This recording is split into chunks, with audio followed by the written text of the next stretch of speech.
नमस्कार दोस्तों, 20 मार्च 2021 के द हिंदू एडिटोरियल डिस्कशन में आपका स्वागत है। चार इंपॉर्टेंट एडिटोरियल्स हैं, चार के चार इंपॉर्टेंट एडिटोरियल्स हम लोग डिस्कस करेंगे। पहला एडिटोरियल है द मैसेज इन अलास्का। मैंने आपको कल के करंट अफेयर्स में बताया था, एडिटोरियल में बताया था कि अलास्का यूएसए में बीजिंग और वॉशिंगटन यानी चाइना के ऑफिशियल्स और यूएस के ऑफिशियल्स के बीच में बातचीत होने वाली है। इस बातचीत में क्या मैसेजेस सामने गए हैं, एक्चुअली बहुत सारे मीडिया प्लेटफॉर्म्स ने कवर किया है कि थोड़ी बहस सी हुई है इन ऑफिशियल्स के बीच में, बट बेसिकली क्या बातचीत हुई है उसके रिस्पेक्ट में यहाँ पे एक आर्टिकल छपा हुआ है और उसके साथ साथ कुछ यहाँ पे इंट्रो भी दिया जा रहा है, तो इसको देखेंगे। उसके बाद का जो आर्टिकल हम लोग डिस्कस करने वाले हैं वो है आपका अ booster shot for India's vaccination plan. India के वैक्सीनेशन प्लान का पोटेंशियल क्या है, क्वाड के बाद इंडिया का वैक्सीनेशन प्लान किस प्रकार से बदलेगा। इंडिया को केवल बाकी दुनिया के लिए वैक्सीन नहीं बनानी, अपने देश के लोगों को वैक्सीनेट करने के लिए भी वैक्सीन बनानी है, तो इसके रिस्पेक्ट में क्या क्या स्टैटिस्टिक्स हैं। इमरजेंसी यूज ऑथराइजेशन में इंडिया अभी के लिए जो वैक्सीन इस्तेमाल कर रहा है उसके अलावा कौन कौन सी दुनिया की वैक्सीन को इस्तेमाल कर सकता है, इसमें स्पुतनिक वैक्सीन की बात की जा रही है और इसके लिए 3M रोड मैप प्लान, तो इन सब चीज़ों के बारे में बातचीत करी जाएगी। वैक्सीनेशन के रिस्पेक्ट में इंडिया में बातचीत करी जा रही है इस आर्टिकल में।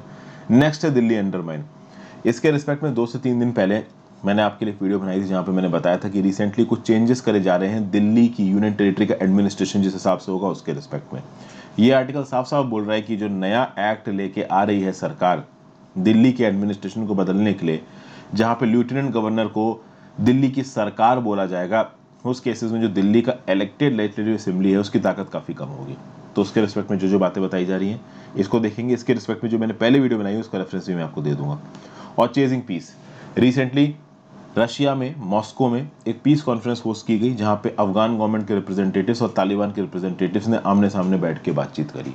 इस बातचीत में क्या क्या बातें हुई, आगे आने वाले समय में अफगानिस्तान में पीस प्रोसेस कैसे आगे बढ़ेगा, यूएस का यहाँ पे क्या रोल है और रशिया यहाँ पे कैसे इंटरेस्टेड हो रहा है, इंडिया चाइना पाकिस्तान इन सब का इस पूरे क्वैगमायर में क्या रोल है, उसके बारे में यहाँ पे बातचीत हम लोग करेंगे। तो ये चीज़ें हम लोग आज देखने वाले हैं। आगे बढ़ने से पहले वीडियो पे लाइक का बटन, अगर अब तक आपने इस वीडियो को शेयर और सब्सक्राइब नहीं किया तो कर दीजिए। मेरे द्वारा बनाई गई और वीडियोस को देखने के लिए, मुझे हेल्प करने के लिए आप चैनल पे ज्वाइन बटन दबा के मेंबर बन सकते हैं। इंस्टाग्राम पे फॉलो कर लीजिए। आपको जो भी आपकी जनरल डाउट से कोशिश करूंगा जब भी मुझे समय मिलेगा जवाब दूंगा। टेलीग्राम ग्रुप ज्वाइन कर लीजिए इस पर्टिकुलर लेक्चर की पीडीएफ के लिए, और जो बाकी लेक्चर्स बनाता हूँ उनके नोटिफिकेशन के लिए भी आप टेलीग्राम ग्रुप ज्वाइन कर लीजिए। यूट्यूब सारे लेक्चर्स की नोटिफिकेशन नहीं भेजता है। तो अब पहले आर्टिकल पे चलते हैं।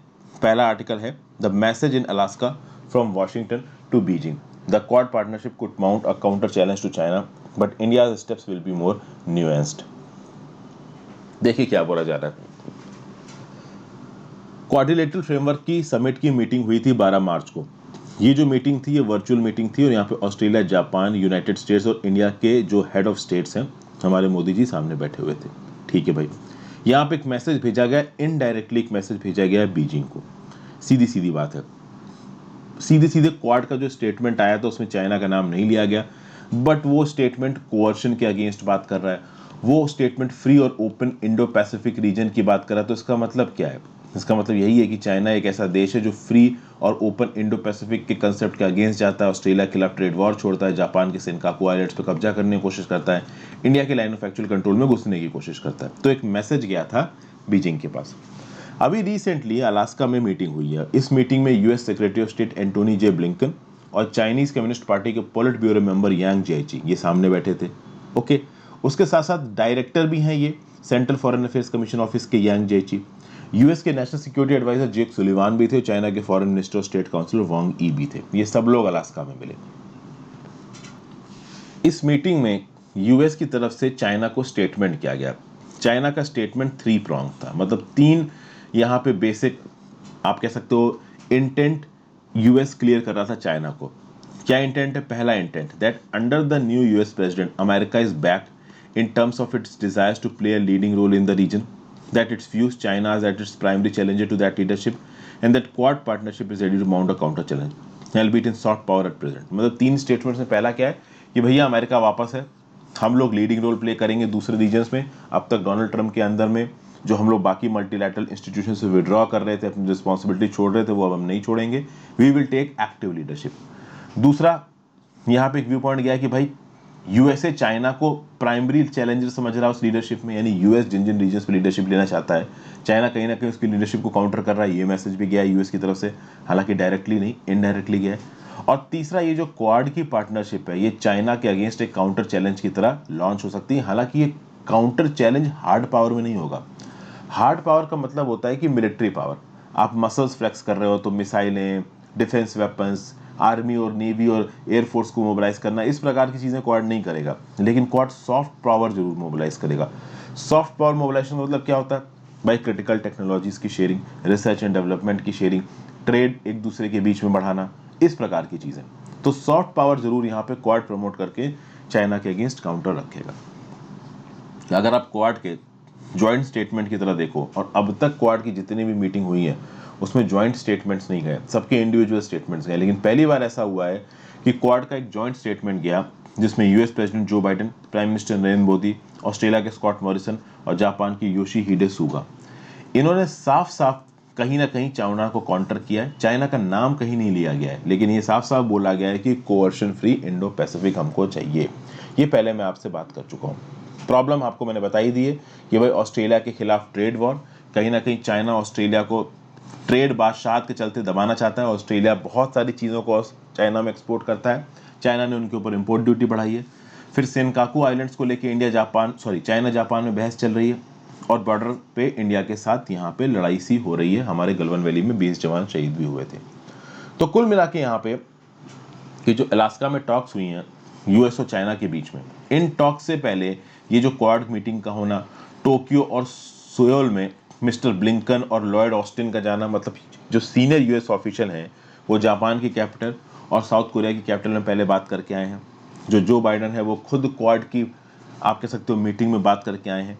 इन सब चीज़ों, और कहीं ना कहीं कैनबरा जो कि ऑस्ट्रेलिया की राजधानी है, वहाँ पे यूएस के Indo Pacific coordinator Kurt Campbell गए। तो चाइना के साथ बातचीत होने के पहले इन सारे कंट्रीज में जाके ऑलरेडी बातचीत करना, ये पहली बात तो ये बताता है कि चाइना के, यूएस के लिए ये जो सारी कंट्रीज हैं ये बड़ी ज़्यादा स्ट्रैटेजिक है। और कहीं ना कहीं यूएस ये भी बताता है कि चाइना अगर इन कंट्रीज के इंटरेस्ट के अगेंस्ट काम करेगा तो चाइना और बीजिंग की, और चाइना और यूएस की रिलेशनशिप उतनी अच्छी नहीं रह पाएगी। बेसिकली यूएसए यहाँ पे सीधे सीधे चाइना को सिग्नल्स दे रहा है कि ये जितनी भी कंट्रीज अभी बताई, जैसे साउथ कोरिया हो गई, ऑस्ट्रेलिया हो गई, जापान हो गई, इंडिया हो गई, ये सब स्ट्रेटेजिकली बहुत ज़्यादा इंपॉर्टेंट है यूएस के लिए। और अगर इन कंट्रीज के इंटरेस्ट के अगेंस्ट काम करेगा चाइना, तो यूएस और चाइना के रिलेशनशिप एक लिमिट से ज़्यादा अच्छे नहीं हो पाएंगे। अगर जापान और ऑस्ट्रेलिया की बात करो तो जापान ऑस्ट्रेलिया सीधे सीधे यूएस के मिलिट्री एलाइज है। बात यह है, अगर आप जापान को देखो तो जापान की डिफेंस की रिस्पॉन्सिबिलिटी ही यूएस के ऊपर है। इंडिया को अपने डिफेंस के लिए किसी की भी ज़रूरत नहीं है। हालांकि डोनाल्ड ट्रंप ने बोला था कि एक डिफेंस पैक्ट साइन कर लेते हैं इंडिया और यूएस, जिससे अगर इंडिया के ऊपर अटैक होगा तो वो यूएस के ऊपर अटैक माना जाएगा। बट इस प्रकार के किसी भी डिफेंस अटैक पैक्ट को इंडिया ने साइन नहीं किया, क्योंकि इंटरनेशनल पॉलिटिक्स में जब सच में इंडिया के ऊपर अटैक होगा तो यूएस मदद करने आएगा या नहीं आएगा, इस बात की कोई गारंटी नहीं है। इसलिए इंडिया ने बोला कि हम अपना डिफेंस खुद देख लेंगे, आपके डिफेंस पैक्ट की हमको ज़रूरत नहीं है। क्योंकि डिफेंस पैक्ट के इंडिया के नुकसान भी बहुत सारे हैं, इंडिया को उसकी रेगुलर पेमेंट्स करनी पड़ेंगी और हमारी खुद की कोई कैपेबिलिटी बनेगी नहीं। लेकिन इस क्वाड समिट में एक चीज़ बहुत क्लियर निकल के आई है, वो है 3C वर्किंग ग्रुप। 3 सीज में ये चार की चार कंट्रीज आपस में बहुत ज़्यादा कोऑर्डिनेट करने वाली हैं। पहला सी है कोविड-19 की वैक्सीन। तो कोविड-19 की वैक्सीन को लेके कैसे होगा, तो भाई यूएस की वैक्सीन को इंडिया में बनाया जाएगा, पैसा जापान देगा और लॉजिस्टिक सपोर्ट ऑस्ट्रेलिया देगा, और बनाएगा कौन? इंडिया। तो भैया कोविड-19 में कहीं ना कहीं कॉपरेशन होने वाला है। क्लाइमेट चेंज को लेके इन चार कंट्रीज में तगड़ा कॉपरेशन होगा, क्रिटिकल टेक्नोलॉजी को लेके तगड़ा कॉपरेशन होगा, और मैसेजिंग में कहीं ना कहीं चौथा सी भी है। चौथा सी मतलब चाइना। तो चाइना के अगेंस्ट मैसेजिंग गई है, एक स्ट्रेटेजिक मैसेजिंग गई है, सीधे सीधे नहीं गई है, क्योंकि सीधे सीधे मैसेजिंग मतलब लड़ने वाली बात हो जाती है। ठीक है, तो आप कह सकते हो कि मीटिंग में, ये जो क्वाड की वर्चुअल मीटिंग हुई है, इसमें 4 सीज हैं। 3 सीज तो सीधे सीधे बात की गई है, कोविड-19 vaccine, climate change, critical technology, और चौथा सी चाइना है। अगर इस प्रकार से आप इंफॉर्मेशन को अपने किसी आंसर में लिखना चाहो, आप बिल्कुल लिख सकते हो। इस प्रकार के जो व्यू पॉइंट्स होते हैं ना, वो कहीं ना कहीं मदद करते हैं आंसर्स में। अब इन सब चीज़ों के बाद में देखा जाए तो देखिए, जो 3C का वर्किंग ग्रुप बना है, इसमें न्यू दिल्ली है। इससे होगा ये कि न्यू दिल्ली को काफ़ी फायदे हैं। ये जो वैक्सीन इनिशिएटिव है कोविड-19 का, इससे आने वाले समय में जो हमारी फार्मास्यूटिकल पावर है, फार्मास्यूटिकल प्रोग्रेस है, वो बहुत ज़्यादा बढ़ जाएगी। फार्मास्यूटिकल सेक्टर एक सनराइज सेक्टर है। आगे आने वाले समय में बीमारियां तो देखिए बढ़ने वाली हैं, जिस प्रकार के हालात चल रहे हैं, तो ऐसे केसेस में इंडिया की अगर वैक्सीन मैन्युफैक्चरिंग पावर बढ़ती है तो ये इंडिया के लिए प्लस बात है। और इस करंट पैंडेमिक के दौरान पे इंडिया ने अपनी वैक्सीन कॉम्पिटिटिवनेस दिखाई भी है। अगर आप देखो तो दुनिया भर का सबसे बड़ा वैक्सीन का मैन्युफैक्चरर इंडिया है। सबसे ज्यादा दुनिया की वैक्सीन को कंज्यूम करना, सॉरी प्रोड्यूस करना और उसके बाद उनको ग्लोबली सेल करना, ये इंडिया ने किया है।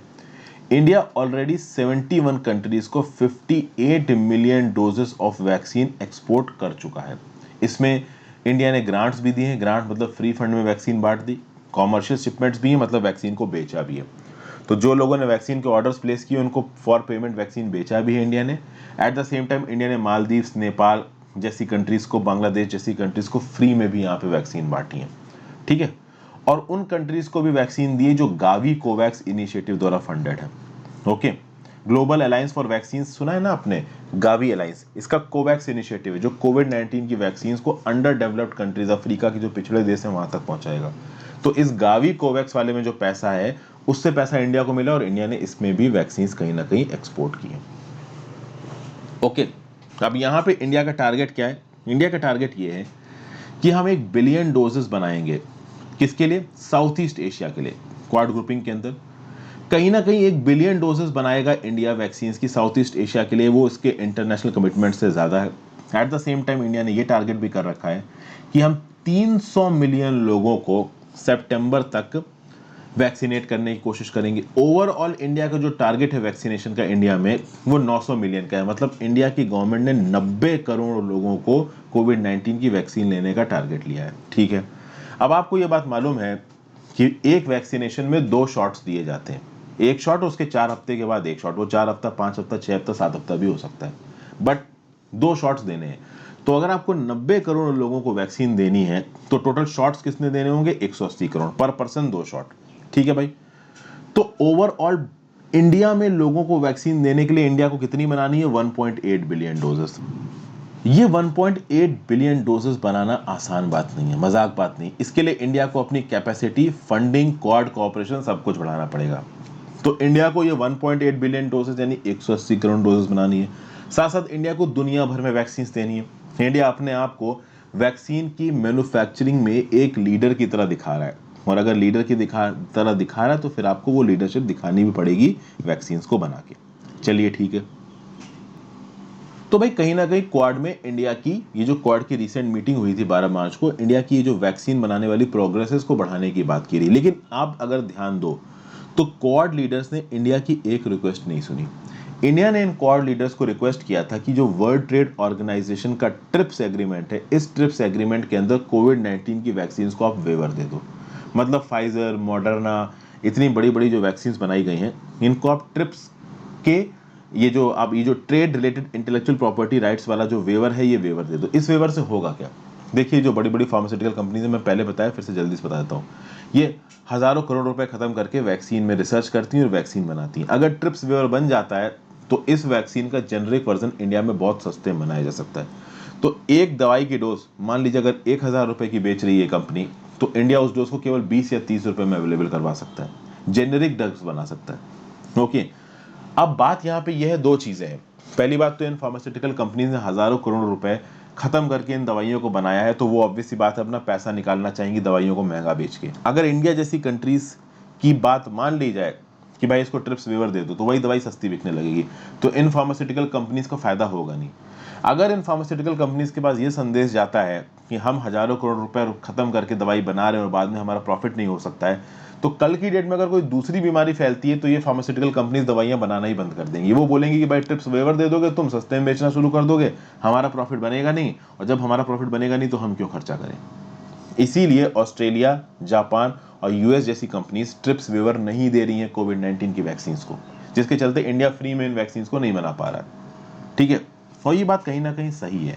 इंडिया, बांग्लादेश और पाकिस्तान जैसे जो गरीब देश हैं वो क्या चाहेंगे? वो तो यही चाहेंगे ना कि भैया दवाइयाँ फ्री में मिल जाएं। तुमने रिसर्च की, जो रिसर्च कर रहा है वो ये बोलेगा कि भाई मैंने अपने दिमाग के दम पे रिसर्च की, मैं तो उसके बेसिस पे पैसा कमाऊंगा, मैं इसीलिए रिसर्च कर रहा हूँ। अगर मेरा पैसा ही नहीं आएगा तो मैं रिसर्च क्यों करूंगा? इसीलिए यहाँ पे ट्रिप्स वेवर नहीं मिला इन वैक्सीन को। ओके, अब इसके व्यू पॉइंट्स अलग अलग हो सकते हैं, ठीक है। आगे बात की जाए। अच्छा एक बात और बता दूं, साउथ अफ्रीका भी चाहता था कि इन दवाइयों को ट्रिप्सिवर मिल जाए। साउथ अफ्रीका भी कोई बहुत डेवलप्ड कंट्री तो है नहीं, वो भी एक डेवलपिंग की कंट्री है। तो जितनी भी डेवलपिंग चिल्लर टाइप की कंट्रीज हैं वो यही चाहेंगी कि हमको फ्री में चीज़ें दे दो, और जो चीज़ों को बना रहा है वो क्या चाहेगा कि नहीं भाई हमने तो चीज़ों को बनाया, हम तुमको फ्री में क्यों देंगे। ये वाली बात हो गई। फिर आगे बात करते हैं ऑन क्लाइमेट चेंज। अब बात हो रही क्लाइमेट चेंज की, अब तक कोविड-19 की वैक्सीन की पेंडेमिक की बात हो रही थी, अब क्लाइमेट चेंज पे बात करते हैं। क्वाड में क्या क्या बात हुई, चाइना को क्या संदेश किया। इंडिया ने वेलकम किया है यूएस को पेरिस अकॉर्ड में। यूएस प्रेसिडेंट डोनाल्ड ट्रंप भाई पेरिस अकॉर्ड से बाहर निकल गए थे। उन्होंने बोला था अमेरिका कोई भी कमिटमेंट नहीं मानेगा पेरिस अकॉर्ड के।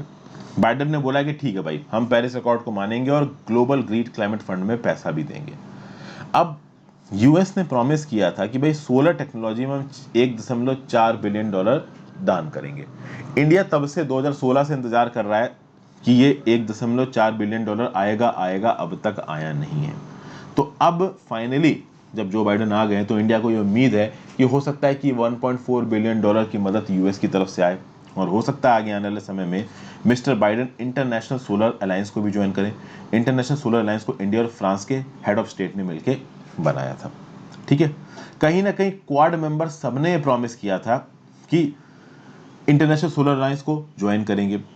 अब अगर आप बात करो तो यूएस को अगर छोड़ दिया जाए तो बाकी सारे क्वाड मेंबर्स अभी के लिए इंटरनेशनल सोलर अलायंस के मेंबर हैं, ठीक है। यूएस ने बोला था 2016 में कि हम इंटरनेशनल सोलर अलायंस के मेंबर बनेंगे, अब तक ये नहीं बने हैं।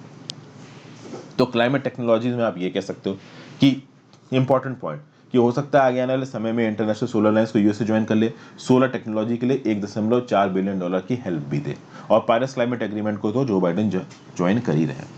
क्रिटिकल टेक्नोलॉजीज की बात की जाए, क्वाड वर्किंग ग्रुप को सेटअप किया गया है ताकि क्रिटिकल टेक्नोलॉजीज में एक दूसरे के साथ जो कोऑपरेशन है वो बढ़ाया जा सके। इंडिया किसी भी एक ऐसे स्टेप को वेलकम करेगा जहां पे इंडिया की डिपेंडेंस चाइनीज टेलीकम्युनिकेशन इक्विपमेंट पे कम हो, इंडिया की डिपेंडेंस चाइना द्वारा बनाए गए रेयर अर्थ मिनरल्स पे कम हो। आपको पता है रेयर अर्थ मिनरल्स का 90% से ज्यादा का प्रोडक्शन चाइना में होता है।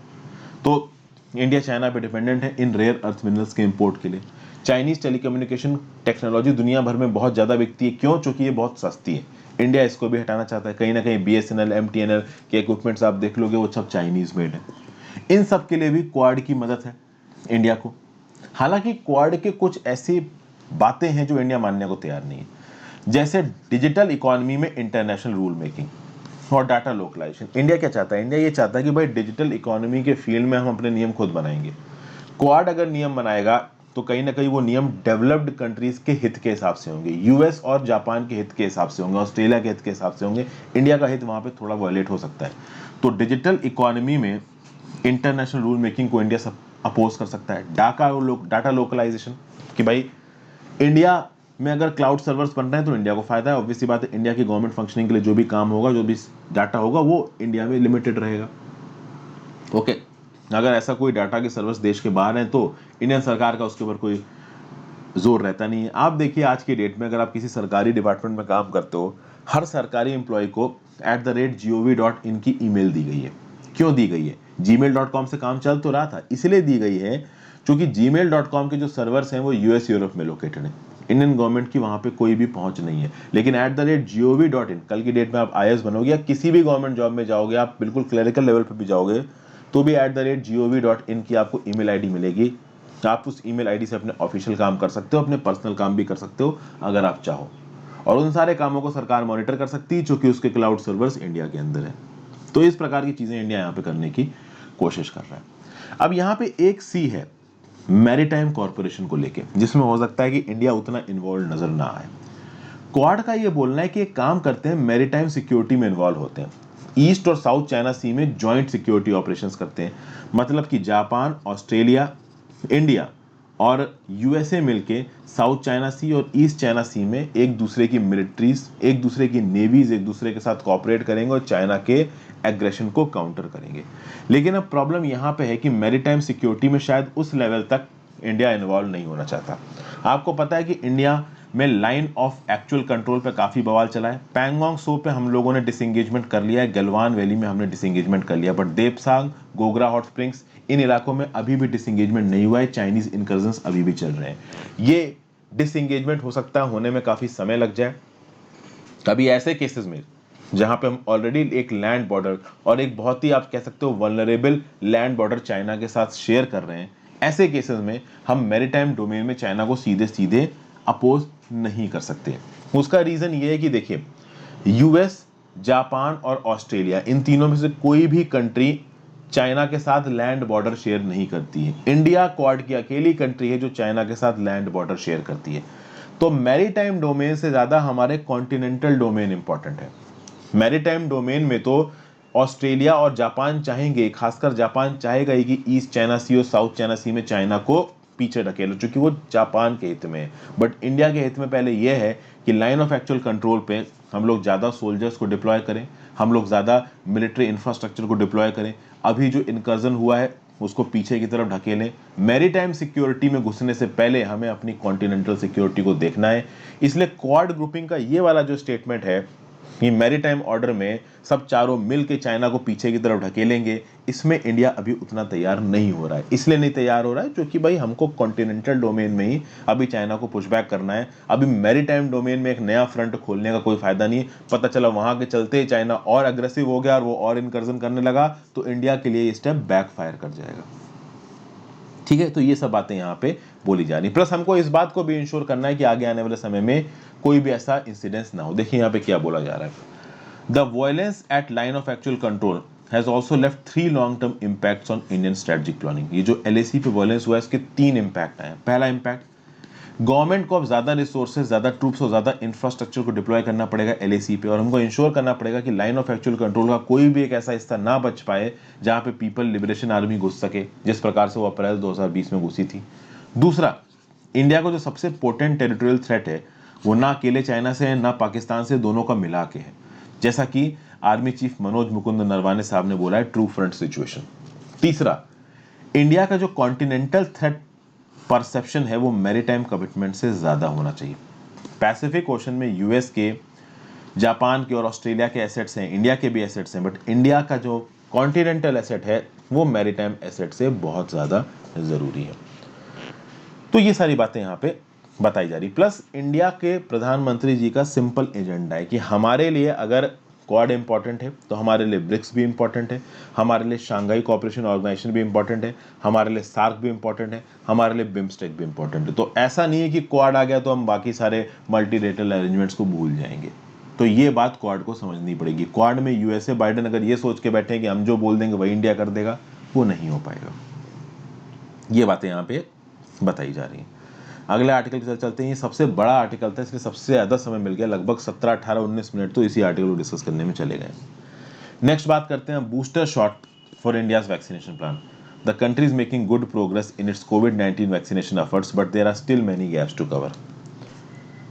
अगर आप बात करो दुनिया भर में इस समय पे जितने भी वैक्सीनेशंस हो रहे हैं उसमें से 1/3 से ज़्यादा तो इंडिया में ही हो रहे हैं। इंडिया में वैक्सीनेशन की 40,000 साइट्स हैं, और देखने वाली बात यह होगी कि इंडिया आगे आने समय में कोविड वैक्सीनेशन प्रोग्राम को कैसे टेकअप करता है। वैसे तो देखा जाए 40,000 साइट्स पे हम लोग दुनिया के 1/3 वैक्सीनेशन कर रहे हैं, तो ये बहुत अच्छी बात है, बट इसका मतलब ये नहीं है कि हम लोग वैक्सीनेशन में बहुत आगे आ गए हैं। This are just baby steps. क्यों? 140 करोड़ की आबादी है हमारी, और अब तक केवल 3.2% ऑफ द एडल्ट पॉपुलेशन को वैक्सीन दी गई है। शुरुआत में इंडिया डेली जितने लोगों को वैक्सीनेट कर रहा था वो कम है। रिसेंटली देखा जाए तो 15 मार्च को इंडिया ने 2.6 मिलियन डोजेस दिए, मतलब 26 लाख डोजेस दिए। ठीक है भाई, अगर आप बात करो 7 डे का रोलिंग एवरेज, मतलब लगातार 7 दिन हमारे देश में जो कितने लोग हैं उनमें से कितने लोगों को वैक्सीनेशन दी जा रही है, तो पर 100 पीपल केवल 0.11 वैक्सीन दी जा रही है, मतलब 1% का भी एक दहाई। ठीक है ना, 0.1% समझ लीजिए। तो जो पेस है वैक्सीनेशन का इंडिया में वो बहुत कम है। इंडिया का जो ट्रू पोटेंशियल है वैक्सीनेशन का और जिस स्पीड पे वैक्सीनेशन हो रहा है वो बहुत कम है। तो कहीं ना कहीं इस वैक्सीनेशन के लेवल को बढ़ाने की जरूरत है, लेकिन उसमें एक बड़ी प्रॉब्लम यह है कि लोगों का अब तक वैक्सीनेशन पे भरोसा नहीं आ पाया है, तो इसलिए भी एक लिमिट से ज़्यादा इस समय पे स्केल अप करना वैक्सीनेशन को मुश्किल है। फिर अगर आप बात करो, इंडिया ने अभी तक आइडेंटिफाई किया है 300 मिलियन वल्नरेबल पॉपुलेशन। 30 करोड़ की आबादी इंडिया में अभी के लिए वल्नरेबल है। इन 30 करोड़ लोगों में जो हमारे एसेंशियल वर्कर्स हैं, जो फ्रंट लाइन हेल्थ स्टाफ के लोग हैं, ये जो 45 साल से ज़्यादा के लोग हैं जिनको कुछ बीमारी है, या फिर जो 60 साल से ज़्यादा के लोग हैं, तो ये 30 करोड़ लोगों को आइडेंटिफाई किया गया है इंडिया में कि इनको सबसे पहले कोविड-19 की वैक्सीनेशन दी जाएगी। प्रॉब्लम बस ये है कि भाई टाइम फ्रेम यहाँ पे फिक्स नहीं किया गया। There is no definitive time frame. Time frame fix नहीं है कि किस हिसाब से कब तक टारगेट बनाया गया है इनको वैक्सीन को पूरी तरीके से देने का। ये एक यहाँ पे प्रॉब्लम है। अब इंडिया में अलग अलग हिस्सों में कोविड-19 के केसेस बहुत तेजी से बढ़ रहे हैं, तो ऑथर बोल रहे हैं भाई टाइम कम है, जरूरी ये है कि हम तेजी से लोगों को वैक्सीनेट करें। अब यहाँ पे बोला जा रहा है कि अगर इंडिया एक दिन में 10 मिलियन लोगों को वैक्सीनेट कर दे, मतलब एक दिन में 1 करोड़, तो ऑथर भी यहाँ पे कुछ ज्यादा ही एम्बिशियस हो रहा है। भाई एक दिन में 1 करोड़ लोगों को वैक्सीनेट करना मजाक बात नहीं है, लेकिन अगर एक दिन में 1 करोड़ लोगों को वैक्सीनेट किया जाए तो ये जितने भी आप कह सकते हो वल्नरेबल लॉट है 30 करोड़ का, इसको नेक्स्ट 2 से 3 महीनों में कवर किया जा सकता है। ठीक है भाई, ये बात यहाँ पे बताया जा रहा है, लेकिन इसके लिए आपको वैक्सीनेशन के पेस को 5 गुना करना पड़ेगा। अभी के लिए जो लेटेस्ट मैंने आपको डाटा बताया कि एक दिन में 26 लाख डोजेस दी गई, ये तो अभी का डाटा है। नॉर्मल कर में 1 मिलियन 1.5 मिलियन डोजेस दिन में दी जा रही हैं। तो मान लो कि अगर 2 मिलियन डोजेस भी दिन में दी जा रही हो, अगर आप 10 मिलियन का टारगेट बनाते हो तो 5 गुना आपको स्पीड करनी पड़ेगी वैक्सीनेशन की। ये कर पाना थोड़ा सा मुश्किल है, साफ साफ यहाँ पे बताया जा रहा है। लेकिन इंडिया के पास इस चीज का पोटेंशियल है, ये भी बोल रहे हैं। इंडिया में 3 लाख ट्रेंड वैक्सीनेटर्स हैं, मतलब वैक्सीन देने वाले 3 लाख लोग हैं, जिसमें से 2,70,780 ऑक्सिलरी नर्सिंग मिडवाइफ है, 1 लाख से ज्यादा नर्सेज हैं, और कहीं ना कहीं nearly 3 million people can be covered each day by public health workforce. 3 million से ज्यादा लोगों को कवर किया जा सकता है पब्लिक हेल्थ वर्कफोर्स से ज्यादा, मतलब 3 मिलियन 30 लाख लोगों को तो ये पब्लिक हेल्थ वर्कफोर्स ही वैक्सीन दे सकती है एक दिन में। ठीक है, कैसे दे सकती है, किस बेसिस पे कह रहे हैं कि भैया मिलियंस ऑफ चिल्ड्रंस को एक दिन में मल्टीपल सेशंस में वैक्सीन दी जाती है मिशन इंद्रधनुष के अंदर, और अलग अलग वैक्सीन दी जाती हैं। तो जब मिशन इंद्रधनुष वाली वैक्सीन आप दे सकते हो तो कोविड-19 की वैक्सीन क्यों नहीं दे सकते हो। प्लस अब यहाँ पे प्राइवेट हेल्थ फैसिलिटीज का भी पार्टिसिपेशन हो रहा है। अगर आप प्राइवेट हेल्थ फैसिलिटीज को भी इन्वॉल्व कर लेते हो पब्लिक हेल्थ फैसिलिटीज के साथ, तो 7 से 10 मिलियन डोजेस पर डे देना ये कोई बहुत मुश्किल काम नहीं है, ऐसा ऑथर यहाँ पे बोल रहे हैं। प्रॉब्लम यहाँ पे ये है कि अगर आप 10 मिलियन डोजेस एक दिन में देते हो तो इंडिया के पास उतना स्टॉक लाइन होना चाहिए और उतनी प्रोडक्शन लाइन होनी चाहिए। मतलब क्या हमारे पास इतनी वैक्सीन स्टोर्ड हैं, और क्या हमारे पास प्रोडक्शन इतना तगड़ा है कि हम सस्टेनेबल बेसिस पे इतनी वैक्सीन बना सकें।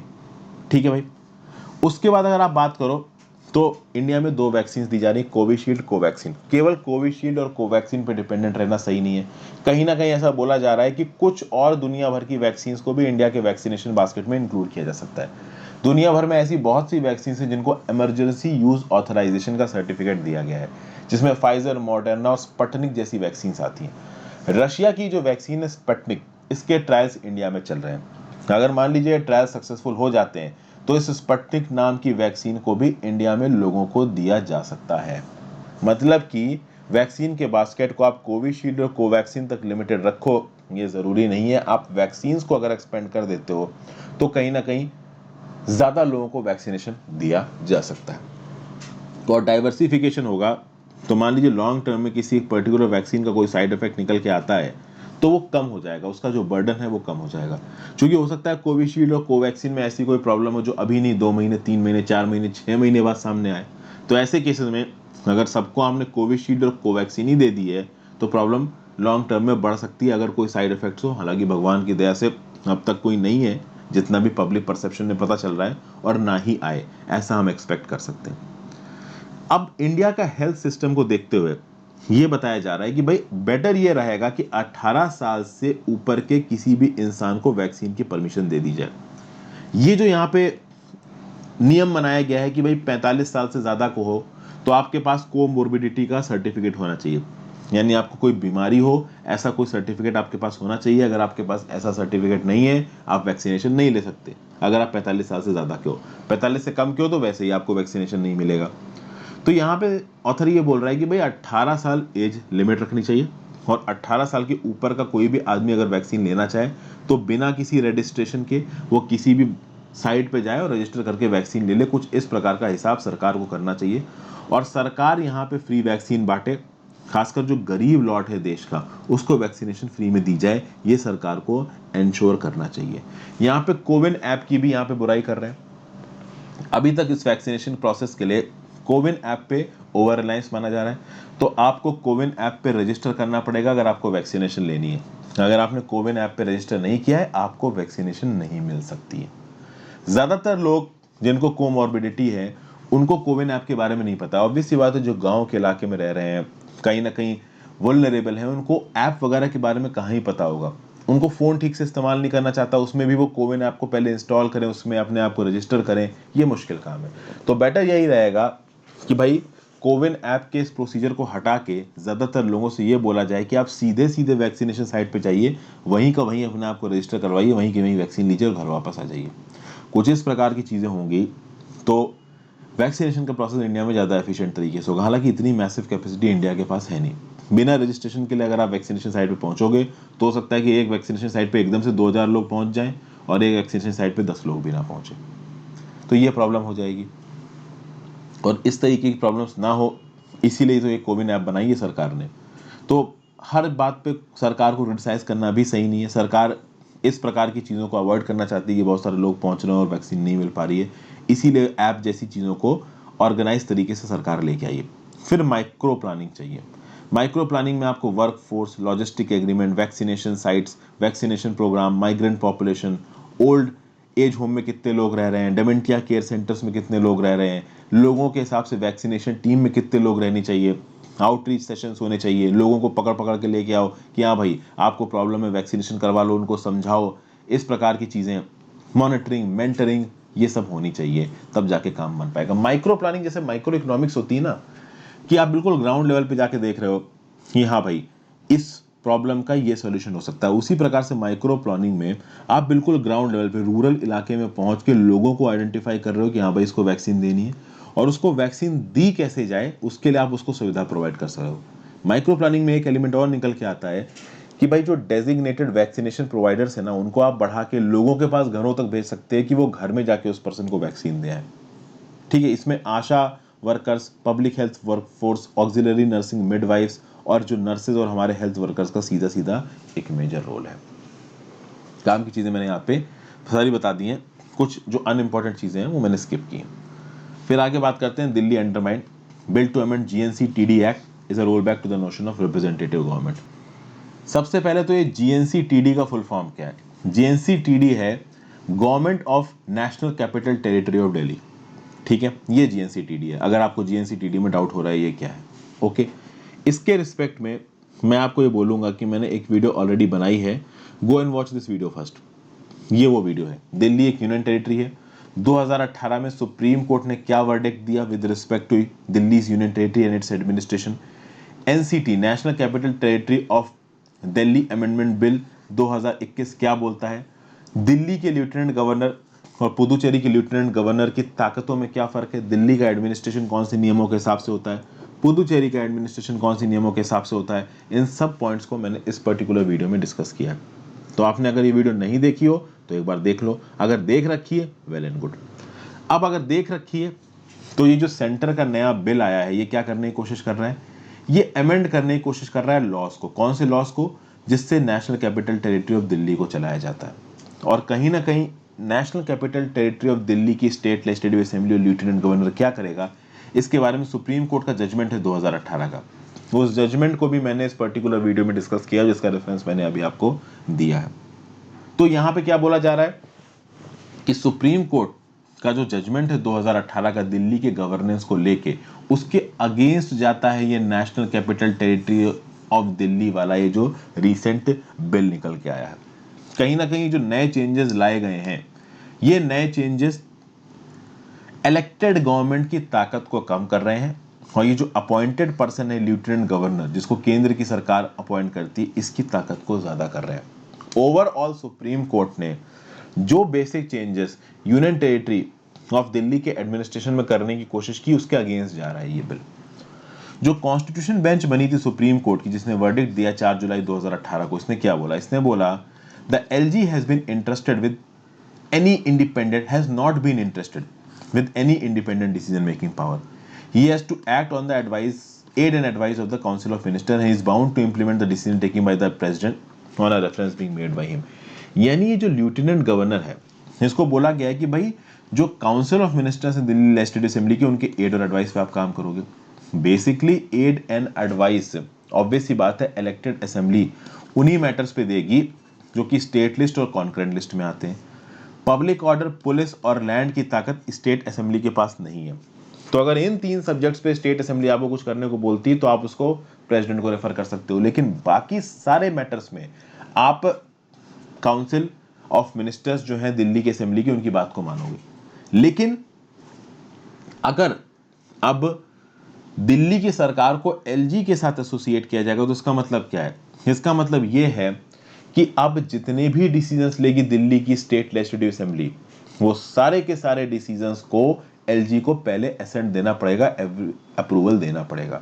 सुप्रीम कोर्ट ने 2018 में साफ साफ ये बात बोली थी कि भाई देखिए, आपको हर चीज प्रेसिडेंट को रेफर करने की जरूरत नहीं है। सुप्रीम कोर्ट ने 2018 में बोला कि एलजी को मैकेनिकल मैनर में काम नहीं करना है। मैकेनिकल मैनर का मतलब क्या होता है कि भाई दिल्ली की लेजिस्लेटिव असेंबली ने कोई डिसीजन लिया और डिसीजन लिया, आपने डिसीजन प्रेसिडेंट के पास भेज दिया। नहीं, आपको अपना दिमाग लगा के, एलजी को अपना दिमाग लगा के पहले ये सोचना है कि क्या पब्लिक ऑर्डर लैंड से रिलेट करता है, पुलिस से रिलेट करता है। अगर उनसे रिलेट करता है तो प्रेसिडेंट के पास भेजो, उनसे रिलेट नहीं करता है तो प्रेसिडेंट के पास मत भेजो, उसको अप्रूवल दो।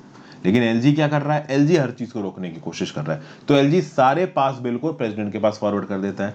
सुप्रीम कोर्ट ने बोला आपको ये नहीं करना है।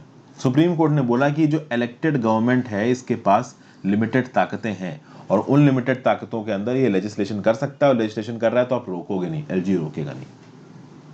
लेकिन अभी ये जो नया 2021 का बिल इंट्रोड्यूस हुआ है लोकसभा में, ये सुप्रीम कोर्ट के इस इंटरप्रिटेशन के अगेंस्ट जा रहा है।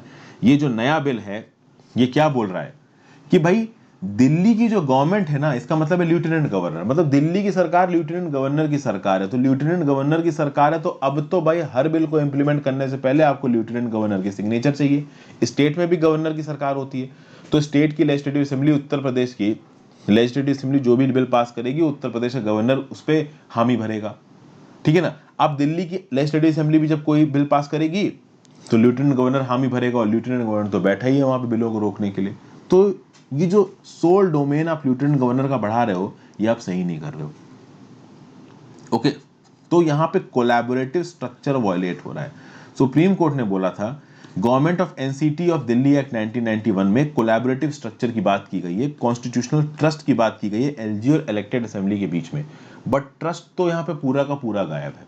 यहां पे एलजी यूनियन गवर्नमेंट की बात सुनना है और स्टेट गवर्नमेंट अपना अलग काम कर रही है। स्टेट गवर्नमेंट है आपकी और केंद्र की सरकार है बीजेपी की, और दोनों के बीच में पॉलिटिकल जंग चाली है। उस पॉलिटिकल जंग के चलते एडमिनिस्ट्रेशन को इंटेंशनली ब्लॉक किया जा रहा है यहाँ पे, जो दिल्ली के लोगों के लिए अच्छा नहीं है। यहाँ पे देखिए क्या बोला गया है, the proviso to article 239AA which empowers the lieutenant governor to refer a difference of opinion with council of ministers to the president does not mean that administrator is given any opportunity to come up with a different opinion on every decision। मतलब lieutenant governor के पास ये ताकत नहीं है कि वो अपनी मर्जी के हिसाब से कोई भी different opinion दे रहा है। lieutenant और governor को केवल कॉन्स्टिट्यूशनल प्रोविजंस के हिसाब से केवल पब्लिक ऑर्डर, पुलिस और लैंड, इन तीन चीजों से रिलेटेड डिसीजंस को ही प्रेसिडेंट के पास भेजना है, हर चीज को प्रेसिडेंट के पास नहीं भेजना है। लेकिन यहाँ पे एलजी को ताकत ज्यादा दी जा रही है। प्लस इस नए बिल में एक और प्रॉब्लम है कि भाई डे टू डे एडमिनिस्ट्रेशन में स्टेट लेजिस्लेटिव असेंबली और उसकी कमिटीज की ताकत को कम किया जा रहा है। ये भी गलत बात नहीं है। डे टू डे एडमिनिस्ट्रेशन में दिल्ली की लेजिस्लेटिव असेंबली के पास नियम कानून बनाने की ताकत थी। ये नियम कानून बनाने की ताकत इस नए बिल से छीनी गई है और किसको दी जा रही है? एलजी को दी जा रही है। ये भी सही नहीं है, ठीक है। अगर यूनियन टेरिटरी में एक इलेक्टेड लेजिस्लेटिव असेंबली है तो basically that is a part of electoral democracy, और इलेक्टोरल डेमोक्रेसी में अगर लोगों ने एक सरकार को चुना है तो सरकार के पास लिमिटेड ताकत रहेंगी। अगर आप लिमिटेड ताकत उनसे छीन रहे हो, मतलब आप कहीं ना कहीं डेमोक्रेसी को अंडरमाइन करने की कोशिश कर रहे हो। ये बात इस पर्टिकुलर आर्टिकल में कही गई है। और अब पहुंचते हैं अपने फाइनल आर्टिकल पे, chasing peace. The Taliban should not be allowed to have its way on sharing power in Afghanistan. Recently एक पीस कॉन्फ्रेंस होस्ट की गई रशिया के द्वारा मॉस्को में, जहां पे अफगान गवर्नमेंट के रिप्रेजेंटेटिव्स और तालिबान के रिप्रेजेंटेटिव सामने सामने बैठे। देखिए, दोहा पीस टॉक्स तो चालू हो नहीं पा रही सही से। पहले दोहा कतर में भी अफगान और तालिबान के रिप्रेजेंटेटिव्स मिलकर बैठ के बातचीत कर चुके हैं, तो वहां पे कुछ निकला नहीं कतर में आउटकम। तो अब ऑब्वियस सी बात है मॉस्को में बैठ के बात कर रहे हैं। मॉस्को में बातचीत क्यों हो रही है? 1 मई डेडलाइन फिक्स की गई है। यूएस में डोनाल्ड ट्रंप के अंदर ये बोला था कि हम 1 मई तक अफगानिस्तान से अपनी फोर्सेस को बाहर निकाल लेंगे। तालिबान यहाँ पे आमादा बैठा है कि 1 मई तक यूएस फोर्सेस बाहर निकलनी चाहिए, लेकिन तालिबान ने अपने एंड से जो प्रॉमिस किया था उनको नहीं माना। तालिबान अभी भी पूरी तरीके से अफगानिस्तान में वायलेंस कर रहा है और यूएस कहीं ना कहीं अफगानिस्तान के इस वॉर को हार रहा है। यूएस इस बात को जानता है, तालिबान इस बात को जानता है। तो तालिबान की जो वायलेंस वाली स्ट्रैटेजी है वो कहीं ना कहीं काम कर गई है। वो लोग जो बेधड़ल्ले से बच्चों को, औरतों को, बूढ़ों को मार रहे हैं, ये एक स्ट्रैटेजी उनकी काम कर गई है। और यूएस को भी ये बात पता है कि इनके सोल्जर्स भी मर रहे हैं और यूएस के सोल्जर्स की कीमत है, और अफगानिस्तान में जो ट्राइबल लोग मर रहे हैं उनकी देखिए लिटरली कोई कीमत नहीं है। तो उसके चलते अब यूएस ट्रूप्स को समझ में आ रहा है कि भाई जल्दी यहाँ से बाहर निकलो। अब मॉस्को में मीटिंग हुई, मॉस्को में 1 दिन की मीटिंग थी। अब 1 दिन की मीटिंग तो देखिए 20 साल की जंग 1 दिन की मीटिंग में सॉल्व होने वाली नहीं है। तालिबान जिस प्रकार के सॉल्यूशंस ढूंढ रहा है और अफगानिस्तान की सरकार जिस प्रकार के सॉल्यूशंस ढूंढ रही है, ये सॉल्यूशंस बहुत फर्क है। अफगानिस्तान की सरकार चाहती है डेमोक्रेटिक सॉल्यूशन, कि भाई लेडीज को राइट दिए जाएं, ठीक है ना, उनको जॉब करने का अधिकार दिया जाए, लोग चुन के अपनी सरकार चुने वोट डाल के। क्या आप सोचते हैं कि तालिबान जैसा ऑर्गेनाइजेशन जो सिर्फ वायलेंस पे हर चीज कर रहा है, वो बिल्कुल ही ट्रेडिशनल इस्लामिस्ट फंडामेंटल फिलॉसफी पे काम करता है, वो कभी वुमेन को वोटिंग राइट देगा? वो कभी वुमेन को जॉब करने की आज़ादी देगा? ऑब्वियस सी बात है वो कभी नहीं देंगे। तो वुमेन राइट्स पे वो कभी मानने वाले नहीं है। वो कभी ये चाहेंगे कि लोग चुन के वोट डाल के सरकार चुने। तालिबान को कोई भी वोट देगा जो इतना वायलेंस कर रहा है, जो इतना बम फोड़ रहा है, कोई वोट नहीं देगा। इसलिए तालिबान को ये पता है कि ये सब चीज़ें नहीं करवानी है। इसीलिए यहाँ पे पीस टॉक्स कभी भी सफल होने वाली नहीं है, ऐसा यहाँ लगता नजर आ रहा है। यूएस ने इस पूरे के पूरे मैटर को सॉल्व करने के लिए United Nations led multilateral peace conference भी बुलाने की मांग रखी है। अफगानिस्तान का जो कॉन्फ्लिक्ट है ना, मल्टी फैसेटेड है। यहाँ पे बहुत से प्लेयर्स हैं। अफगानिस्तान की गवर्नमेंट तो है ही, तालिबान तो है ही, यूएस तो है ही, उसके साथ साथ रशिया, चाइना, इंडिया, ये लोग भी वरीड हैं, क्योंकि कहीं ना कहीं रशिया, चाइना, इंडिया आसपास के इलाके में है। और तालिबान अगर ताकतवर होता है तो उसके स्पिल ओवर इफेक्ट्स होंगे। तालिबान में अगर गड़बड़ होगी तो वो गड़बड़ रशिया, चाइना और इंडिया तक भी पहुंचेगी। और यूएस प्रेसिडेंट ये चाहते हैं कि भाई देखिए, हम अनलिमिटेड टाइम तक ये जंग नहीं लड़ सकते। अफगान स्ट्रेटजी में कहीं ना कहीं एक प्रॉपर प्रैक्टिकल प्लान बनाना पड़ेगा, जिसके चलते यूएस अपनी फोर्सेस को अफगानिस्तान से निकाल ले। डेडलाइन 1 मई रखी गई थी। तालिबान ने साफ साफ बोल दिया कि अगर 1 मई तक यूएस फोर्सेस अफगानिस्तान से नहीं निकली तो हम एक नया ऑफेंसिव लॉन्च कर देंगे, हम नया वायलेंस करेंगे। ये साफ साफ तालिबान ने यहाँ पे बोल दिया है। लेकिन जो बाइडेन का ये बोलना है कि भाई देखिए, हम अपनी फोर्सेस निकालना चाहते हैं, लेकिन बिना किसी पीस एग्रीमेंट के, बिना किसी बातचीत के, बिना किसी कॉन्क्रीट एग्रीमेंट के हम अपनी फोर्सेस कैसे बाहर निकाल दें अफगानिस्तान से, ये भी एक बड़ी बात है। स्टेलमेट हो गया, बाइडेन फंस गए। बाइडेन ज्यादा ट्रूप्स यूएस के अफगानिस्तान में डिप्लाई नहीं कर सकते। वो एकदम से अफगानिस्तान से अपने ट्रूप्स को बाहर भी नहीं निकाल सकते। तालिबान की अगर बात करो, अगर कल की डेट में जो बाइडेन सारे के सारे अमेरिकन ट्रूप्स को एकदम से अफगानिस्तान से बाहर खींच लेते हैं तो तालिबान बहुत स्ट्रांग हो जाएगा। पूरा का पूरा रूरल अफगानिस्तान ऑलमोस्ट तालिबान के कंट्रोल में है अभी। ओके, और थोड़े ही समय में अगर यूएस फोर्सेस बाहर निकलती हैं अफगानिस्तान से तो तालिबान पूरे अफगानिस्तान पे कब्जा कर सकता है। तो यहाँ पे यूएस एडमिनिस्ट्रेशन रीजनल एक्टर्स के साथ मिलकर, रशिया, इंडिया, चाइना, पाकिस्तान के साथ मिलकर एक सेटलमेंट करने की कोशिश कर रहा है। कहीं ना कहीं रशिया, इंडिया और चाइना तीनों ये चाहते हैं कि भाई अफगानिस्तान में पीस आ जाए। पाकिस्तान की अगर आप बात करते हो तो पाकिस्तान तालिबान लीडरशिप को होस्ट कर रहा है। ओके, और पाकिस्तान का यहाँ पे एक बहुत मेजर रोल है।